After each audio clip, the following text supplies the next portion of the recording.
Assalamualaikum warahmatullahi wabarakatuh dan selamat pagi kepada semua murid 5 UTHM. Jadi pada hari ini cikgu akan ajar pendidikan kesihatan dengan tajuknya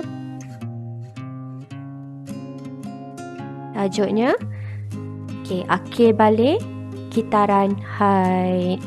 Minggu lepas dan minggu lepas lagi satu cikgu ajar pendidikan kesihatan dengan tajuk sistem reproduktif. Yang last sekali, yang terakhir sekali subtopik yang cikgu ajar adalah akhir balik. Ingat lagi tak akhir balik tu apa? Ingat lagi tak sistem reproduktif tu apa? Cikgu dah sampai akhir balik. Hari ini cikgu akan masuk kitaran haid. Apa itu kitaran haid? Sebelum kitaran haid, kita tengok dulu apa yang kita belajar pada minggu lepas. Ingat semula apa yang kita belajar pada minggu-minggu lepas. Yang pertama, mengenali sistem reproduktif. Ingat lagi tak sistem reproduktif tu apa? Apa fungsi sistem reproduktif? Apa fungsi sistem reproduktif? Sistem reproduktif adalah sistem pembiakan bagi manusia. Sistem reproduktif lelaki dan perempuan berbeza. Apa fungsi sistem reproduktif ni? Untuk mengekalkan keturunan, untuk pembiakan dan mengekalkan keturunan. Lagi. Yang ketiga, apa dia perbezaan sistem reproduktif lelaki dan perempuan? Apa yang berbezanya? Sama ke tak sama? Tak sama. Dan yang keempat, macam mana proses kejadian manusia? Jadi cikgu dah ajar keempat ni pada 2 minggu lepas. Pada hari ni cikgu akan ajar haid, akhir balik haid. Akhir balik haid ni untuk siapa? Untuk lelaki dan perempuan, ataupun lelaki saja ataupun perempuan saja? Akhir balik haid ni untuk perempuan sahaja. Tak ada lagi lelaki yang datang haid. Kalau ada lelaki yang datang haid tu sebenarnya dia perempuan lah. Sebab dia datang haid. Kita tengok apa dia akhir balik tu. Akhir balik, tubuh berubah dari kanak-kanak ke dewasa. Perubahan pada ciri-ciri seks primer dan sekunder. Perubahan hormon dan bermula seawal 9 hingga 16 tahun. Haid. Apa dia haid? Haid juga dikenali sebagai menstruasi. Yang kedua, perubahan seorang kanak-kanak perempuan kepada seorang remaja dewasa. Maksudnya seorang budak perempuan, kanak-kanak perempuan, bila dia datang haid, dia dah jadi seorang remaja dewasa. Bila haid ni datang, bermula seawal 9 hingga 16 tahun. Bila haid datang, menstruasi berlaku sekali sebulan. Haid ni dia tak berlaku setiap hari. Dia berlaku dalam sebulan tu, dia akan berlaku selama beberapa hari sekali sahaja. Dia bukan setiap hari dia datang, tak. Dia dalam sebulan tu dia akan datang sekali. Ataupun kalau yang dalam kes tertentu datang 2 kali. Dia tak datang macam hari ni datang, esok datang, esok lusa dah tak ada, lepas tu datang lagi. Tak ada. Dia kalau datang sekali 7 hari ataupun 5 hari ataupun 3 hari. Lepas tu dia akan stop dan akan rotate pada bulan hadapannya pula. Terusnya, kitaran haid akan tamat setelah menopause berlaku. Jadi selepas menopause, kitaran haid ni akan tamat. Bila menopause tu? Masa umur dah 50 ke 60 tahun. 50-60 tahun dan ke atas. Ada juga yang 50 tahun belum menopause. Dia 60 tahun ke atas. Seterusnya, apa itu haid? Kedatangan haid menunjukkan badan sudah matang dan berupaya untuk melalui proses kehamilan. Okey, jadi yang kepada semua murid perempuan, bila awak dah datang haid, awak kena ingat badan awak dah matang. Okey, badan awak dah matang dan awak berupaya untuk melalui proses kehamilan. Maksudnya badan awak dah dewasa. Okey, cikgu teruskan. Okey, jadi kita rehat.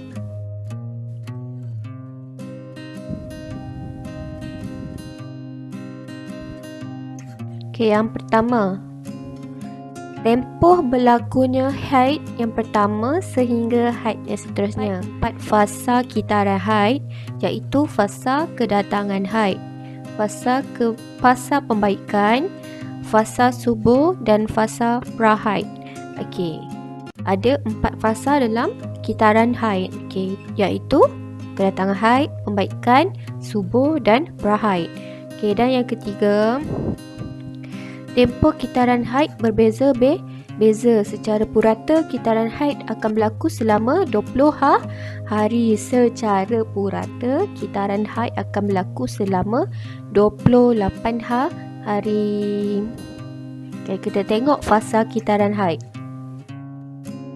Okay, fasa yang pertama ni, nampak ni. Fasa yang pertama adalah fasa kedatangan haid. Contohnya awak datang contohnya hari 1 hari bulan, hari pertama kedatangan haid. Dalam 7 hari ni awak akan mengalami pendarahan.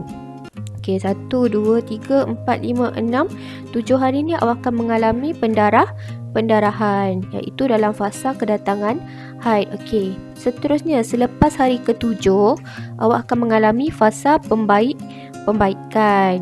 Okey, selepas fasa pembaikan awak akan mengalami fasa subur. Okey, jadi daripada kiraan 1, 2, 3 sampai 14 ni, pada hari yang ke-14 awak akan mengalami fasa subur. Okey, seterusnya selepas hari yang ke-17 awak akan mengalami fasa prahaid sampailah hari yang ke-28. Jadi pada hari yang ke-28 ni awak dah boleh set dalam minda awak, okay, dalam fikiran awak yang pada hari seterusnya mungkin saya akan mengalami haid. Awak akan mengalami pendarahan. Okay, akan mengalami haid. Jadi awak bolehlah buat preparation, persiapan apa-apa sehari sebelum awak datang haid ni. Takut masa awak tengah tidur, awak bangun pagi esok tengok dah berdarah tempat katil awak. Jadi malam tu awak dah boleh prepare lah, pakai pad ke apa-apa, ataupun awak boleh prepare kalau nak pergi sekolah esoknya, awak dah ingat hari sebelumnya tu awak dah buat persiapan yang lengkap pada diri awak. Okey, tengok contoh kiraan Okey, ini contoh kiraan. Okey, bagaimanakah Lisa mengira kitaran haidnya? Bagaimanakah Lisa mengira kitaran haidnya? Okey, sebagai contoh, hari pertama haid Lisa adalah pada 3 Februari. Okey, mana 3 Februari? Ini Februari, ini adalah 3. Okey, 3 hari bulan Februari ini adalah hari pertama Lisa datang haid. Okey, selepas 28 hari, kitaran haid Lisa adalah pada 2 Mac.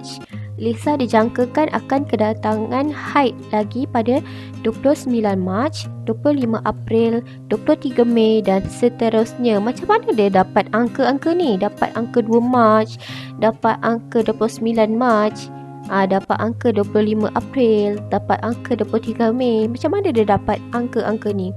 Dia buat pengiraan. Tak semestinya awak akan datang haid setiap 1 hari bulan. Ada orang datang haid pada 8 hari bulan, ada orang datang haid pada 14 hari bulan. Jadi start daripada hari pertama awak datang haid tu, awak kena kira. Contohnya ni tadi Lisa kan, Lisa datang haid pada 3 hari bulan. Jadi kira daripada 3 hari bulan ni sehingga 28 hari. Okay, kira sama-sama 1. Bukan kira 3 tau. Kira 1 ni, 3 bulan ni adalah hari pertama Lisa datang haid. Kira 1, 2, 3, 4, 5, 6, 7, 8, 9, 10, 11,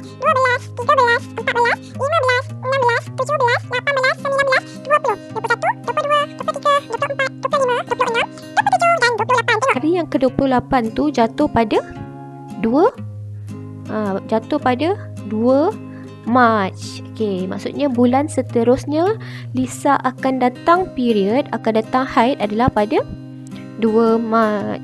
Jadi apa yang boleh awak buat untuk mengira fasa kitaran haid awak ni?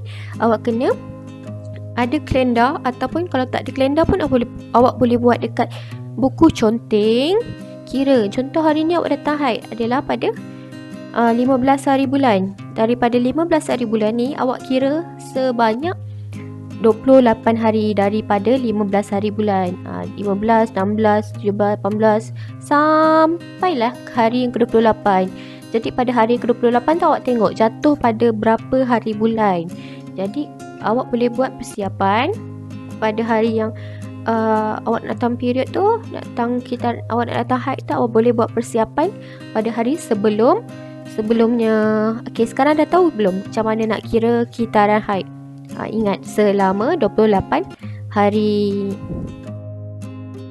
Faham? Faham, cikgu teruskan.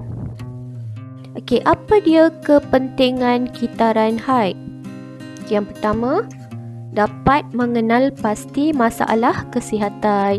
Jadi bila awak dapat buat pengiraan kitaran haid tu, okey, awak tahu, okey, bulan lepas saya datang haid pada 3 hari bulan.